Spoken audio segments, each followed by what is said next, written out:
Hello guys, welcome to Mustler. और आज हम पढ़ने वाले हैं यूनिवर्स के बारे में। यूनिवर्स क्या है, कैसे बना, क्यों है, किस लिए है, सब कुछ इस वीडियो के अंदर कवर करेंगे। ये वीडियो काफी ज्यादा लेंथी होने वाला है, लेकिन आपके सारे डाउट्स क्लियर हो जाएंगे इस वीडियो के। बेसिक्स से पढ़ेंगे यूनिवर्स को, तो एंड तक जरूर जुड़ना और सारे डाउट्स क्लियर कर देना, ठीक है। तो लेट्स गेट स्टार्टेड। सबसे पहली चीज, यूनिवर्स है क्या, कहाँ से आया? तो यूनिवर्स ब्रह्मांड। सबसे पहले तो ये बात आपको क्लियर होनी चाहिए, यूनिवर्स ब्रह्मांड है। अब ये यूनिवर्स आया कहाँ से, उससे पहले समझ लेते हैं कि यूनिवर्स ये वर्ड कहाँ से आया। बेसिक समझेंगे यूनिवर्स वर्ड आया कहाँ से। तो यूनिवर्स कहीं से भी नहीं आया, ये ग्रीक वर्ड है। इंडिया वालों ने तो दिया नहीं, ग्रीक वर्ड है। ग्रीक वर्ड कॉस्मोस से इसका मतलब बना है। कॉस्मोस यानी कि यूनिवर्स, इसलिए study of universe, study of universe, cosmology कहा गया। क्या कहा गया? कॉस्मोलॉजी। ये बात याद रखनी है, क्योंकि ग्रीक वर्ड क्या था? कॉस्मोस। कॉस्मोस से ही बना है cosmology. Study of universe cosmology कहलाता है। क्लियर? अब जान लेते हैं कि यूनिवर्स कितना पुराना है। तो ये यूनिवर्स बहुत ज्यादा पुराना है। तो इसकी एज क्या है? एज, तो यूनिवर्स की एज है 13.82 बिलियन ईयर्स। कितने? 13.82 बिलियन ईयर्स। इतना पुराना एज। समझ में आया? अब जब कॉस्मोलॉजी की इधर बात हुई है, तो जान लेते हैं कि कॉस्मोलॉजी के फादर कौन है। पापा। तो कॉस्मोलॉजी के फादर हैं आचार्य कपिल। आचार्य कपिल, जो कि ऑफ कोर्स इंडिया के, इंडिया का नाम रोशन हुआ है इधर, ठीक है। इंपॉर्टेंट है इंडिया के, इसलिए इंपॉर्टेंट है कि फादर ऑफ कॉस्मोलॉजी कौन है। तो आचार्य कपिल। चलते हैं, क्लियर? इतना एकदम बेसिक 4 पॉइंट्स हैं। एज, ग्रीक वर्ड कॉस्मोस से आया, स्टडी ऑफ यूनिवर्स कॉस्मोलॉजी कहलाता है, कॉस्मोलॉजी के फादर हैं Acharya Kapil. That's it. Next slide में बात करते हैं। अब ये सवाल आता है कि यूनिवर्स आया कहाँ से, ओरिजिन क्या है यूनिवर्स का, कहाँ से ओरिजिन हुआ यूनिवर्स, बताइए। तो काफी ज्यादा स्कॉलर्स मानते हैं कि यूनिवर्स का ओरिजिन का कारण है big bang theory. Big bang theory. Big bang theory क्या है, सब कुछ बताएंगे। तो अब पढ़ते हैं बिग बैंग थ्योरी के बारे में। बिग बैंग थ्योरी एक्सप्लेन करती है origin of universe, explains the origin of universe, ठीक है। क्लियर?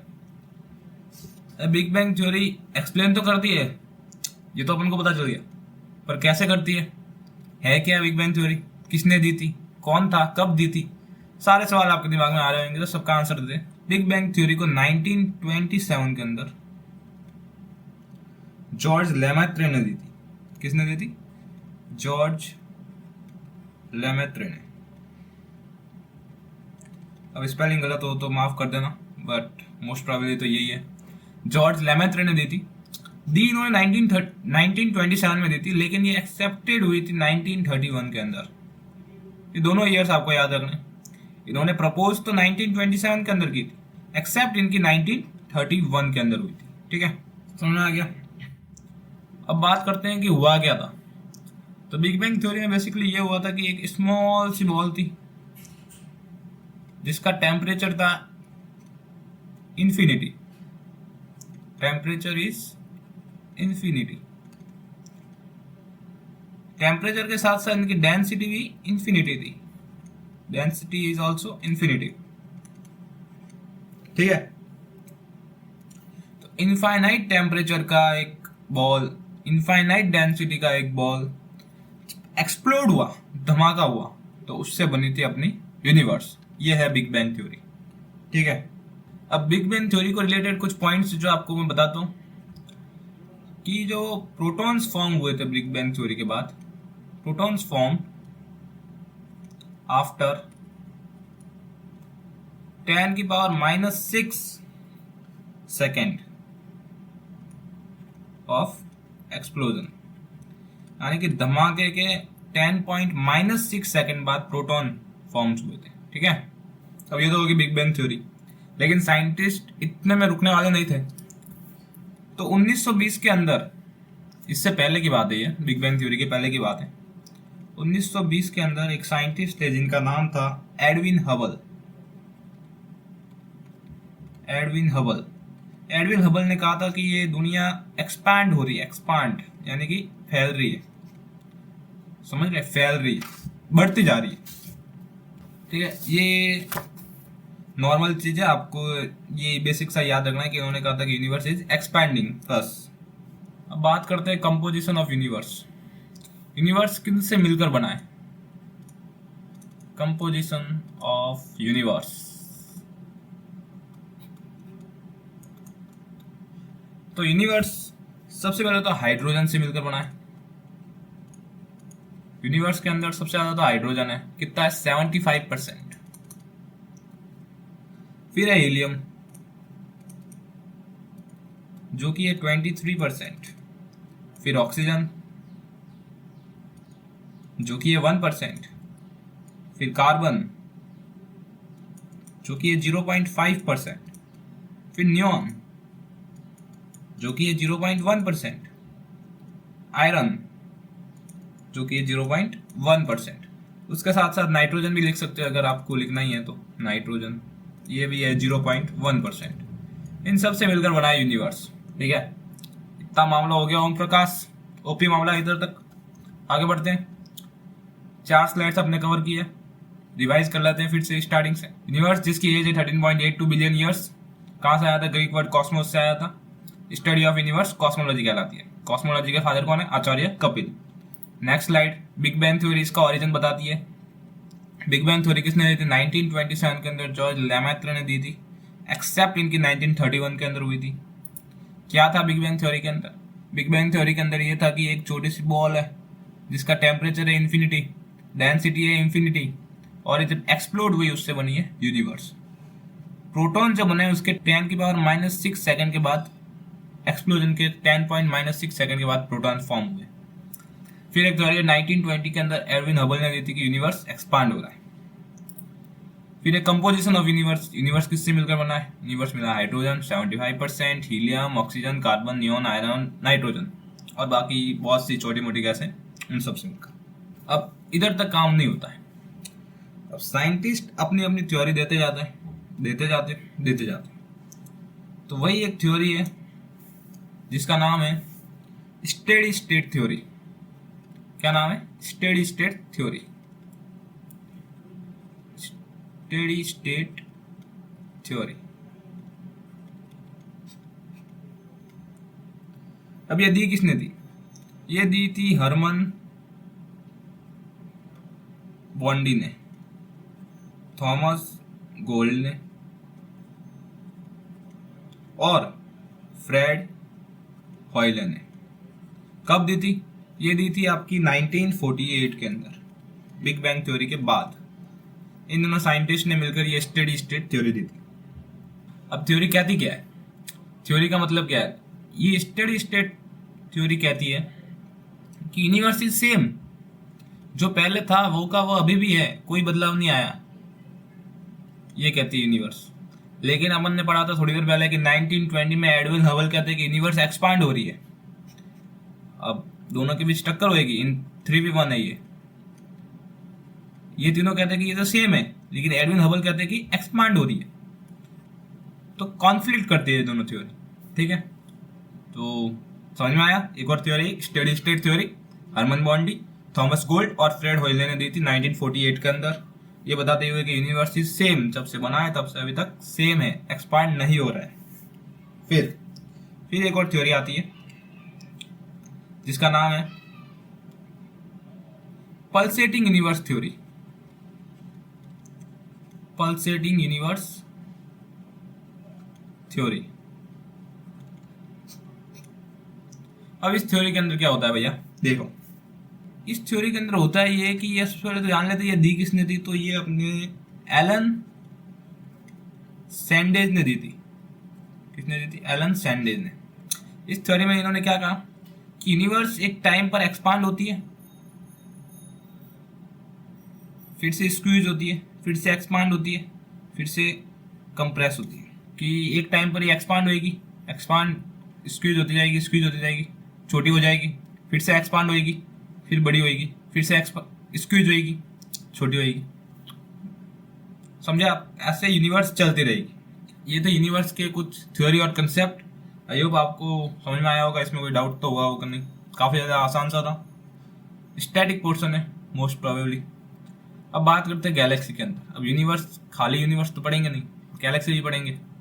गैलेक्सी क्या है, कैसे बनी, किसने बनाई, ठीक है, कितने साल पुरानी, इसकी एज क्या है, सब कुछ डिस्कस करते हैं गैलेक्सी के अंदर। गैलेक्सी है क्या? सवाल सबसे पहले ये उठता है, व्हाट इज गैलेक्सी? गैलेक्सी है क्या? तो गैलेक्सी कुछ नहीं है। गैलेक्सी मिलकर बनी है डस्ट, बहुत सारे स्टार्स, सोलर सिस्टम और कलेक्शन ऑफ गैस से, इन सब से मिलकर बनी है गैलेक्सी। ये सब जब एक साथ इकट्ठा हुए चाय पानी के लिए, तब इन्होंने मिलकर बना दी गैलेक्सी। ठीक है, ये है गैलेक्सी बस। बाकी कुछ आपको ज्यादा कुछ दिमाग नहीं लगाना इसके अंदर। अपनी गैलेक्सी का नाम क्या है? अपनी गैलेक्सी है भैया जी मिल्की वे। अपनी गैलेक्सी है मिल्की वे, आकाशगंगा।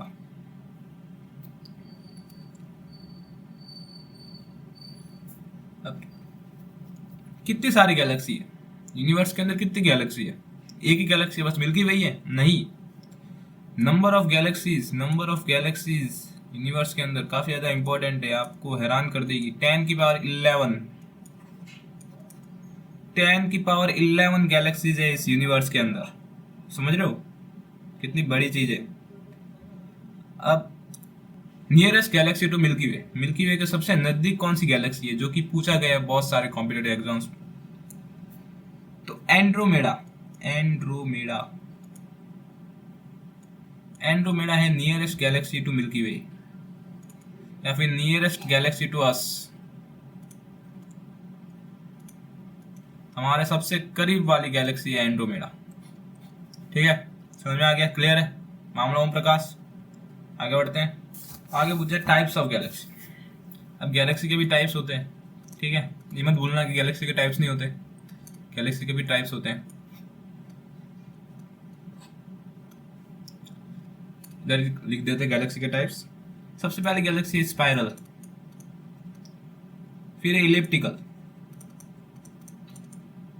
और फिर है इरेगुलर। 3 गैलेक्सी के टाइप्स होते हैं, स्पाइरल, इलिप्टिकल एंड इरेगुलर। तो स्पाइरल गैलेक्सी कैसी होती है?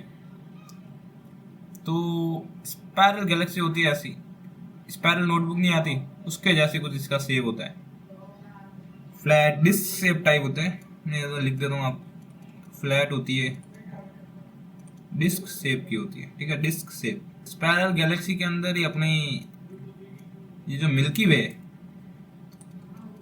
और मिल्की वे की दोस्त एंड्रोमेडा, ये दोनों स्पाइरल के अंदर ही आती है। मिल्की वे गैलेक्सी तो देखी होगी आपने, जितना मुझे लग रहा है, पता है।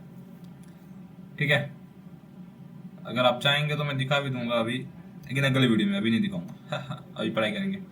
इलिप्टिकल कैसी होती है? इलिप्टिकल ऐसी होती है, ऐसी कुछ इलिप्स शेप में होती है। जिसके मैथ्स थी 11th-12th में, तो उसका पता होगा इलिप्स क्या होता है। इलिप्टिकल शेप में होती है। आपको ज्यादा कुछ याद नहीं करना है इसके अंदर, बस इसके एग्जाम्पल याद कर दो, बहुत है। सिग्नस ए, इसके एग्जाम्पल लिख रहा हूं मैं, M87, NGC 1132, और सबसे ज्यादा हाईएस्ट मात्रा में पाए जाने वाली Galaxy, most abundant Galaxy. Elliptical Galaxy is the most abundant, सबसे ज्यादा यही गैलेक्सी पाई जाती है। और फिर इरेगुलर के आप एग्जाम्पल लिख दो, स्मॉल एंड लार्ज मैगलेनिक क्लाउड्स, इसका एग्जाम्पल है। अब इरेगुलर तो नॉर्मल है, इसको तो छोड़ो, ये दोनों अपने लिए काम की चीजें, स्पाइरल और इलिप्टिकल। स्पाइरल के अंदर न्यू स्टार्स फॉर्म होते हैं। कैसे स्टार्स? New stars. इसके अंदर ओल्ड स्टार्स होते हैं, जो स्टार्स हैं वही रहते हैं, नए स्टार्स नहीं बनते। ठीक है, समझ में आया? इतना समझ में आ गया। ये हमने पढ़ा यूनिवर्स को, देन हमने पढ़ा गैलेक्सी को। अगले वीडियो में हम पढ़ेंगे light year, black hole, cosmic year, nebula, Chandrasekhar limit, stars के बारे में। Then we will go to solar system. ये था यूनिवर्स, बेसिक सा मेन यूनिवर्स और गैलेक्सी। ठीक है, आई होप आपको समझ में आया होगा। अगर आपको ये वीडियो अच्छा लगा तो please like, share and subscribe करना ना भूले। जय हिंद, जय भारत, वंदे मातरम, मामला कर दो ओपी, लेट्स गो।